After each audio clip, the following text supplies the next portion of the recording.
We are live. This is Literary Roadhouse. One short story once a week. I'm Anais. I'm Maya. I'm Remy. And I'm Gerald. And this week we're discussing Referential by Lorrie Moore. Spoilers ahead, so proceed at your discretion. Referential is told from the perspective of an unnamed older woman and mother of a 16-year-old son. She is a widow, and her son began to develop a mental illness at around age 10. He suffers from paranoid delusions that often make him violent against himself and sometimes others. At the time of the story, he is institutionalized at a mental health care facility. When the boy was about 10, the narrator began dating a man named Pete. Pete became like a stepfather to her son. As the boy's illness worsened, the mother, in solidarity, took less care of herself. Pete and the narrator ended their romantic relationship, but Pete still visits the boy occasionally. He is increasingly estranged from the narrator. The woman lives alone, and the story captures what it feels like to be this woman in this difficult position. Oh, wow. We had different readings of the story. This will be interesting. Cool. So let's just start top level. How did everybody feel about this story? It was tough. Incomplete. It's sort of hard. It's a hard subject to deal with, and it's pretty bleak, and it's sometimes difficult to sort of feel something about the story when the story's telling you just bad stuff all the time. Yeah, I actually really enjoyed the story, but like you said, it is a very bleak story, and a lot of stories that tackle really bleak topics, they kind of get bleak and then they kind of pull you back, and then they get bleak and then they pull you back to give you enough space that you can feel the next hump of emotion. And I felt like by the end of the story I was exhausted, and it didn't really give me any breathing room to fully appreciate or understand what was happening. And there were some things that were a little confusing, but I didn't really mind that. I just needed a break every once in a while. It's good that it was short. If it was any longer, it would have tanked. Yeah, I agree that the length is key. I think I probably liked it the most from the four of us based on reactions, just because I understand what Rabbi's saying about it's incomplete. This is not a plot story. If you asked me what happened, I'd be like, nothing. But it's one of those sort of portrait stories, and because it's short, I think the portrait is okay when a story is short. And I thought that the writing was very powerful, and I was hooked from beginning to end. Yeah, I agree with that, Anyways. I think that the writing was powerful and the length was crucial to making this story work. Okay. So, but it, like you said, it's not a plot story. What happens? They visit this kid and then they leave. And then essentially at the end they break up, and not really. So it's like, whatever. It was a little different than how I was reading it. And so I want to ask both Gerald, I want to tell you how I read the story, and I want to ask Gerald and Remy where you guys are on the spectrum. Because in my reading of the story, he had gotten sick fairly early, and they had been together for a while. But him getting sick is the reason why Pete never moved in. Like, it was just too much stress, right? Yeah. And so the kid ends up hospitalized, and this is like, he's like, I don't know, 10 years later, 16, something like that. And Pete has suddenly been spending weeks away and like missing meetings, missing visitation and stuff. But from my reading story, they're still technically together, but Pete is emotionally withdrawing. And at the end of the story, she guesses that the phone call is from some person at his house in order to test this internal feeling that maybe he's moving on, and that sense was at the end that he's finally moving on. It's just too much for him. That's how I read the story. I didn't read it that they were already broken up. Am I missing something? No, I think they'd sort of broken up, but they hadn't broken up. He'd just drifted away. So although I think that they were still together, I don't think either of them was committed, and I don't think either of them was actually thought they were together. I think they both had accepted that he'd moved on. Yeah, the reason I thought that they've been more or less estranged for a while is because she talks about that section of the times in the past year or so when she would fly to Buffalo to see her brother. She was already craving touch. So like even if they never said the words, this is over, it's basically been over, especially for Pete for a while. Yeah. Yeah, I think for Pete it has, and I think one of the powerful parts of the story for me was this example of a relationship that is ending, but no one's had the guts to do it yet. And it seemed really realistic, you know, because nobody wants to be the guy that dumps the woman because her son is mentally ill and he can't handle it. Like, nobody wants to be that dude. Because then they end up in a short story and Anais tears him apart and calls him a horrible person. Yada, yada, yada. That's just how it works. And Maya has to defend them and then hate mail to mail@literaryroadhouse.com. So I thought that was really interesting. Can I go? Yeah. Yeah, we're looking at you, Kate. All right, I'm confused at how the story ended exactly, because first, you know, the Pete and the narrator are both in the apartment and she's pouring him a drink, what have you, and then they have the conversation, and then he says, and the phone is ringing during that time, and then he leaves, and then the phone is ringing. But since he just left, what makes her think that it might be him calling or a call coming from his house? Oh, yeah. What was going on is, at least my reading of it, is they're in the kitchen having this really, like, broken conversation because neither of them really is emotionally capable of communicating what they're actually feeling. And the phone is ringing, and when she picks up the phone, no one's on the other end. And when he asks whose it is, she says, oh, it's from your number. Now, she can't actually see that it's from his number. Okay, because she doesn't have her glasses on. But she says that as like a gut instinct that he's moved on. And when he's like really quickly wants to leave, that's like confirmation that he has somebody else. And as he's leaving, she goes to kiss him and he turns his head. That's a reflection of 10 years earlier when they got together and he was coming out of a relationship. He did the same thing until the relationship stopped overlapping. And so when he leaves and the phone starts ringing, it's really a confusion of, it's not really like, yes, somebody at his house is calling her. It's this emotions of, is this the beginning? Is this the end? Like, what's going on? Is it going to be some woman on the end of this line? Is it going to be whatever? I thought it was slightly sneakier than that because she says she was bluffing. She couldn't read the number. She didn't know who was calling, but she'd been sensing he's seeing someone else because she was there the last time that happened. So she bluffed. She just called his bluff. She was like, it's someone from your house, to see how he would react. And then based on his reaction and the way that he pulled away when she went to kiss him goodbye, she was like, yep, knew it. Yeah, because truthfully, I think most people know. Yeah, you know.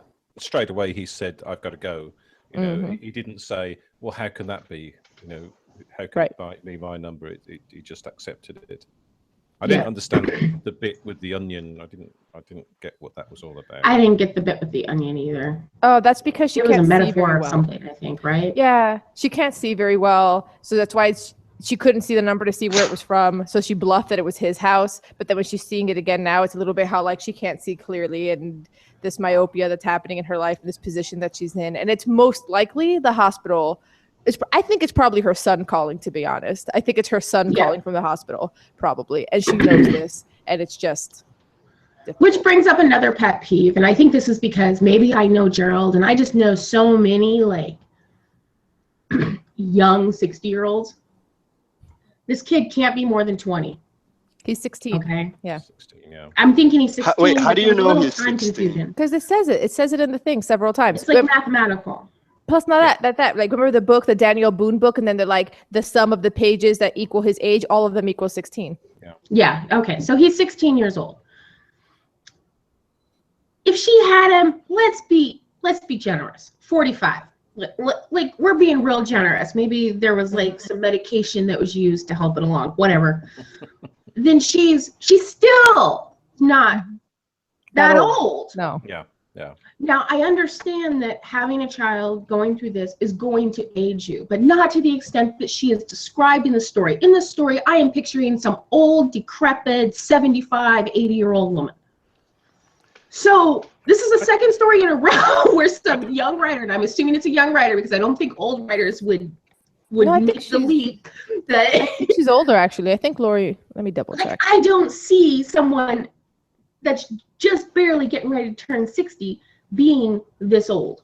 I don't think the story actually says much about her being old, apart from her appearance. So I think the story was saying that the hair started going and she started looking a lot older because of the stress of looking after this child. So I think that's, to me, I that's what I want to read. give that benefit of the doubt. I want to. And then the description of the man driving and his hands just, Arthritic hands, yeah.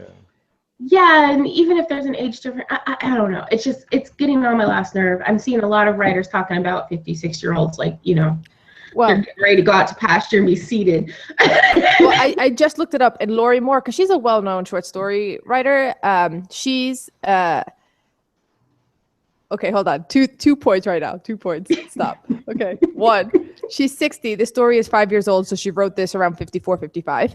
Wow. And part two, the first line on Wikipedia for her is Lorrie Moore is an American fiction writer known mainly for her humorous and poignant short stories. Oh, we didn't get the humorous one. Annie, you should pick the wrong story. This story The was like wrong like one. a ball. It made me Hilarious. so sad. This story was the most depressing thing we have ever read on Literary Roadhouse. I'm going to say that. We have read a lot of stories that have tackled a lot of issues, but none of them have actually made me want to curl up into a ball, turn off all the lights, and call my mental health professional with this story. Yeah, I think you're right. I think someone said earlier, there's no light and shade, is it? It's just all shade. Yeah. Oh yeah. That sort of story. So, But we all keep saying, well, most of us keep saying that we really do like the writing, though. I felt like in several places the writing like punched me in the gut, which is why it's Mhm. depressing. But it's also, that's a skill to have writing that punches you like that. yeah, I think the writing was very expertly done, and I think that the writing is the reason why it kept me focused on the story. If it had been a less skilled writer, there's no way they would have kept my focus that long because there was no room for me to breathe throughout the story. But the writing was exquisite. And you had to read it very carefully because there were so many things in there, and just the one line, it says, "To me, you always look so beautiful." Pete no longer said, and Yeah. if you whiz through it, you could have missed that. So you just think, oh yeah, you got to take this slow. You're right. Yeah. It's delicately written, which is something that, I used to talk about that a lot, stuff that's delicately written. Every word has a meaning, but most of the words have multiple meanings. There's a lot of nuance. There's a lot of stuff that's not said that I found amazing. How about you, Remy? You've been quiet over there. Yeah, no, I have to agree that it was well written, definitely. Some of the descriptions, like for me, one part that stood out when the narrator was describing the hair and that how it was cut and that it was like at different angles and it was something that only a mother would care about. Yeah, it was really interesting how well that was described. I would not have been able to describe it that well, and I've seen that cut. Yeah. You can just envision it. Yeah. There were sort of two sections that brought me up short that I felt like that sort of like reaction. One was the start for touch where she says she makes a salon appointment just to get her hair washed. That was right in the gut. And and another one was, and that she chooses the pat down at the airport just so someone will touch her. Yeah, that one got me. That one was just so painful to read. And the other thing is when she does say that someone is calling from his house, it was just so sad because this woman, he's all she's got at this point, and she's grasping. It's her last ditch attempt at grasping. I'm bringing the boy home. Will you come help me with him? And it was really, really heartbreaking for me. I also like the metaphor where she campaigns living to playing cards. It was merely the hope for less pain, hoped played like a playing card upon another hope, a wish for kindness and mercies to emerge like kings and queens in an unexpected twist in the game. That's so real. It's so real, especially for her position. The wish for kindness and mercies feeling as rare and as surprising and as kings and queens in a card game, because that's not my reality, because I'm not in her difficult position. So that like really brought home for me like how gray and bleak her life is. And it's not in a sappy way. So even though this story is really depressing, it's not maudlin. It's not sappy. Yeah. Yeah.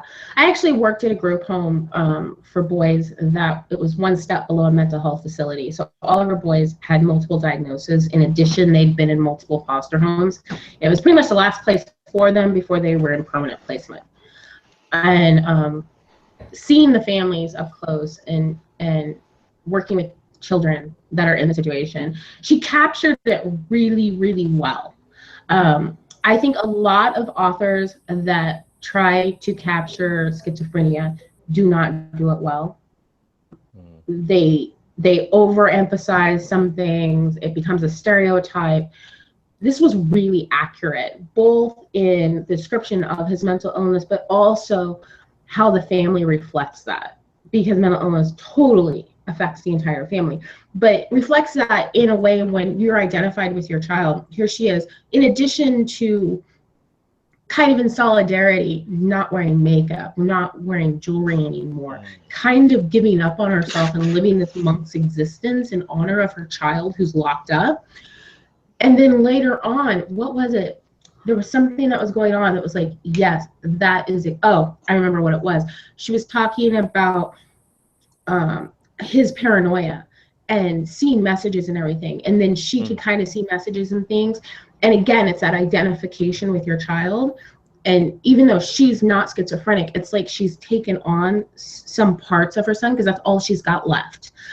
And it felt so real and heartbreaking and beautiful. And I think for people who haven't seen families in these situations, this is a really enlightening story. It's not going to be a story where you're going to say, well, you know, don't read that one because it's inaccurate. Like, this feels real to me.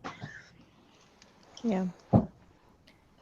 And the way she sort of, sorry, I was going to say, the way she stopped sort of taking care of herself in solidarity, and also seems to be distancing herself from people. Like, Pete's the one last hope she has left, but she describes her friends who tell her, you know, either Pete's no good or Pete's gonna hurt you. I don't think they say no good, but I think they're seeing what's coming, that this pain of like that final estrangement. And she describes those friends as mean, which I find interesting. Like this way where like she's so attached to the idea of Pete that anyone who's like giving her advice, like maybe don't put your eggs in that basket right now, it's gonna end up hurting you, is described as mean. I mean, I don't know what the friend said, right? But I have a feeling that if they're friends, they're just like, yeah.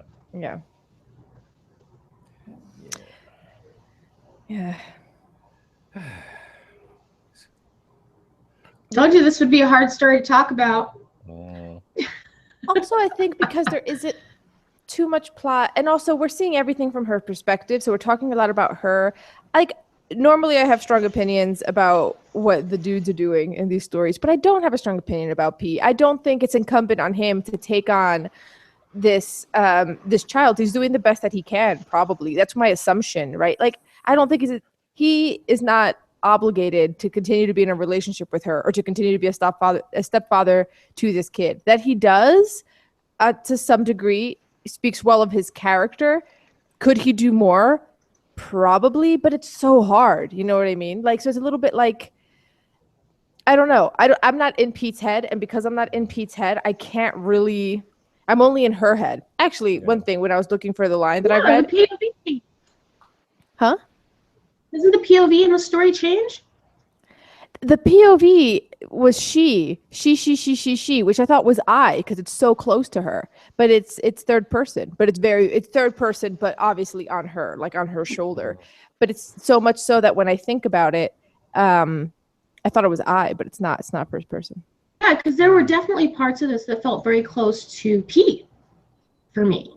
I think that's really fascinating. There were parts where he's describing her, or he's, his emotions about it, his conflicted nature, that felt very close to him, but it definitely felt like a POV shift. I think this is probably one of the deepest point of views I've read in a really long time.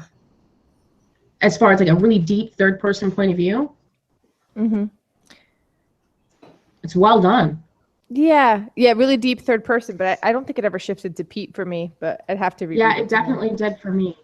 I'm looking up something. So I didn't see Pete. I think I feel a little bit harsher about Pete than Anais does because it was he obviously wasn't prepared to really do the stepfather, because when he first got together with the narrator, it says something about, he almost envied him the room that he sat in with the Xbox and whatnot. Yeah, and he lost his job, so maybe. Yeah, it says at one point he'd been poised to live with her, but her child's deepening troubles had caused him to pull back. So it was the child which him. Well, So definitely. Although when I think they'd only been together like 6 years before he had his break, right? Well, actually, I just reread the opening where it says when Pete came into their lives, and when they came into their lives, the son was 6. That's pretty young. So no, he's been in his kid's life for 10 years. Maybe he should be more involved. Yeah. Yeah, I think so. Yeah. Yeah, I can't find the part where she's talking about her friends. I'm gonna have to reread that part. It's very brief. Like Gerald said, like the writing sometimes. Yeah. Like, whoop, I thought when I read that, I thought that her friends were telling her to give up on her son, that he was violent, not Pete. And so now I need to reread that because now I'm confused. Yeah, so this is where it is. It's she's talking about Pete. They're having the vodka, and it's she would wait. She doesn't want to persuade him to say and do the right things and do what she needs. So instead, she says she would wait for him to step forward with the right words. Unlike some of her meaner friends who kept warning her, she believed that there was a deep good side of Pete, and that she was always patient for it. What else could she be? Okay. Yeah. That's the part you're talking about. Yeah. Such a beautiful story, but just so depressing. I think for me, a story like this, I think that rolling emotional roller coaster is important. I think giving me enough room to have some air before you dive me back down into the depths of hell is just really beneficial for my own mental health when I finish the gosh darn story.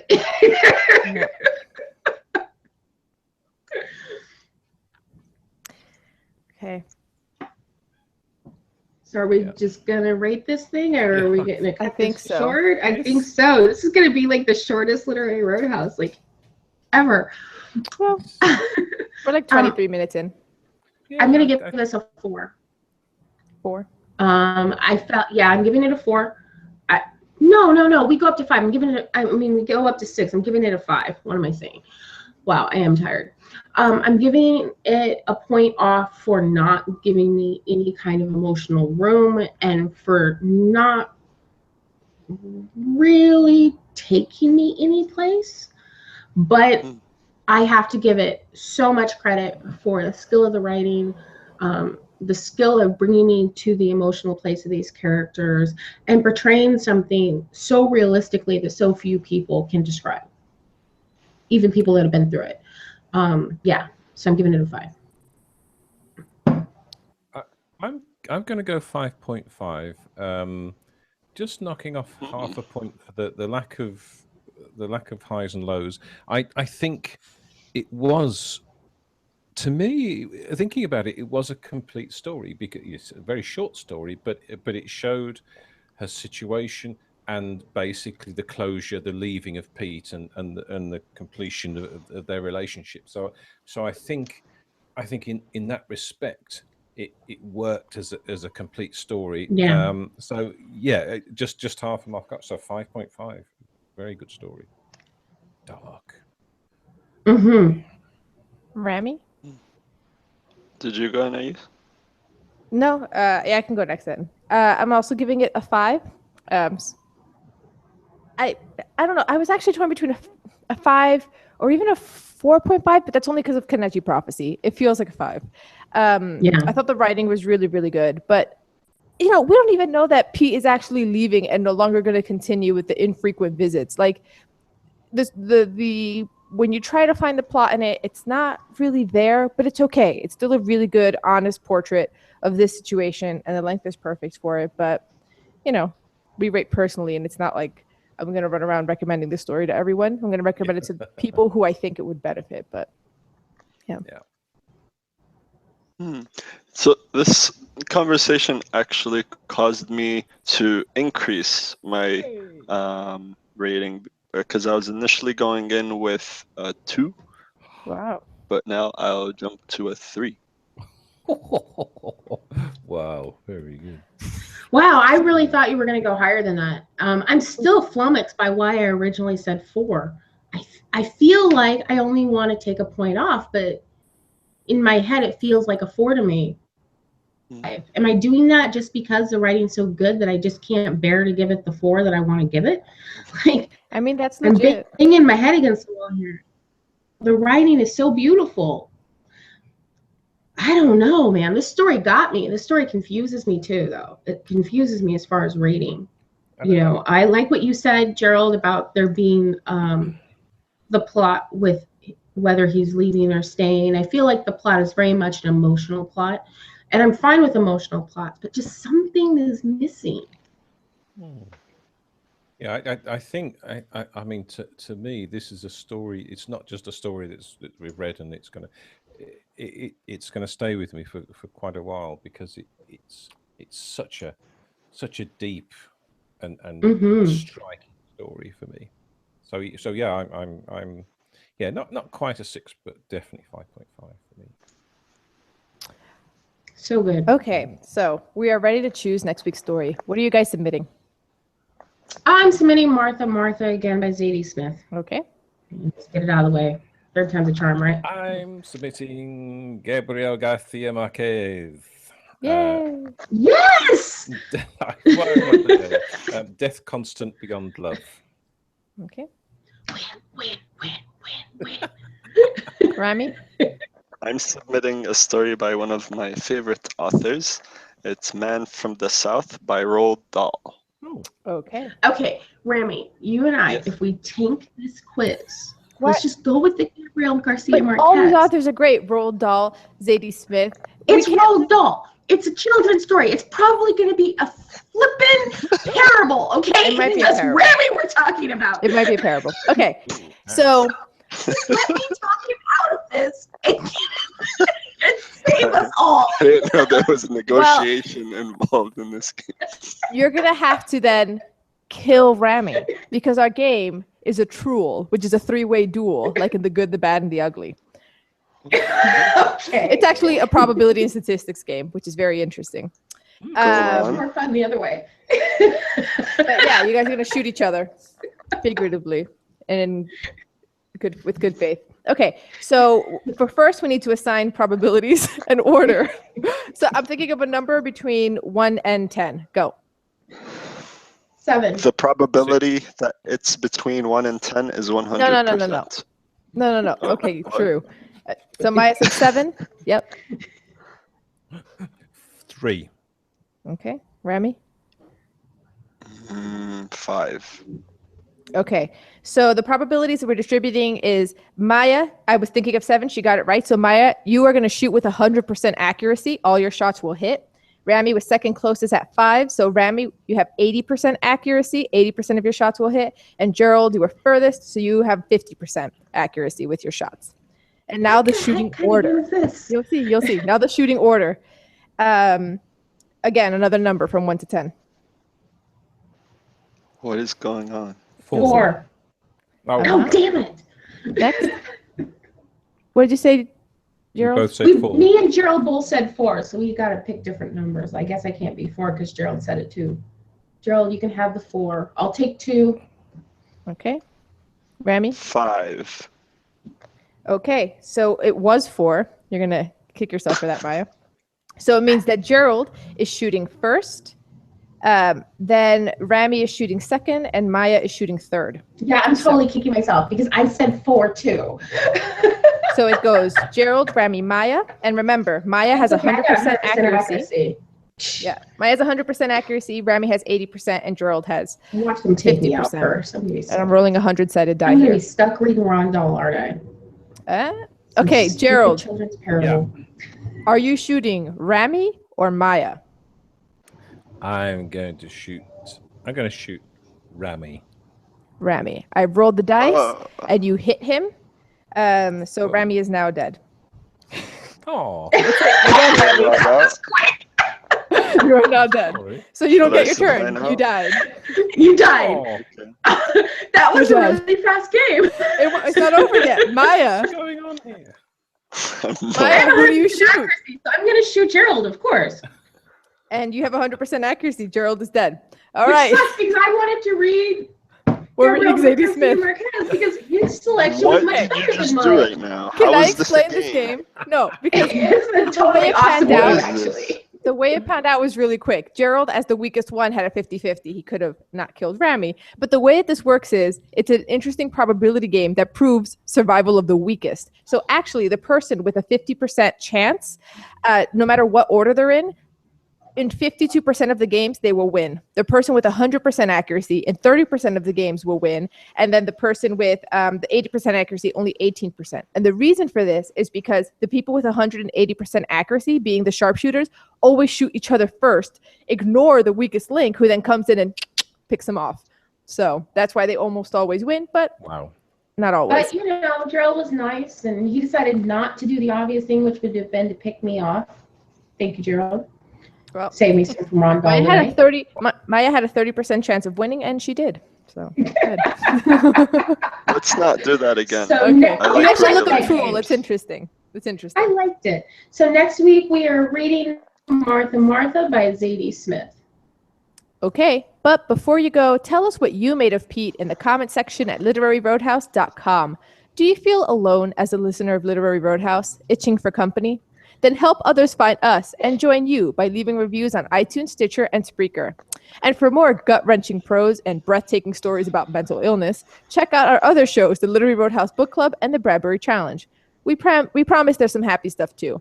Maybe. Sometimes. And lastly, we really need to upgrade our Radio Shack phone. Help us cover our technological and podcast expenses at patreon.com/Literary Roadhouse. And as always, share this podcast with your friends. Until next time, read a good story. Read a good story. Oh, yeah. Wow, got through.